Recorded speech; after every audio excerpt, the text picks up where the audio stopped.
Lindsay, you have something to add on education? Yeah, no, I'd like to see us expand Title I. And I think I had a conference call with a bunch of educators recently. And I think for the people that aren't educators, myself, I think I'm one of two on this call, which is awesome. But for people like me that aren't, we're not educators, I think it's our job to listen to educators and to bring educators into the fold with every single decision. And I think one of the things I heard from educators is a lot of the people whose opinions are listened to the most, it's people with textbook companies and all of these different things all of these different companies that are, I think, making teachers' jobs so much more complicated than they need to be. There's so much more data entry, there's so much more paperwork and all of these different things that when I talk to teachers about it, it's every year, like you guys are saying, it gets harder and harder and harder for these teachers.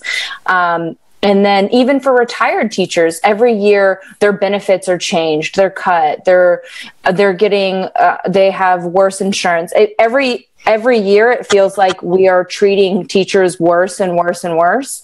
And then for me, just looking at it, I cannot believe sometimes that these people who we send our children to every day, the way that we don't value and take care of them the way that we should. And so I think just bringing educators into any conversations that we're having, I would just really like to see more federal funds be pushed out, Title I expansion, and just making sure that, every child has a fair shot. And really just whenever I have questions or whenever a decision needs to be made on the subject, that decision is not made without consulting with teachers. I think that's something a lot of legislators miss when making decisions in regards to a lot of industries. It's why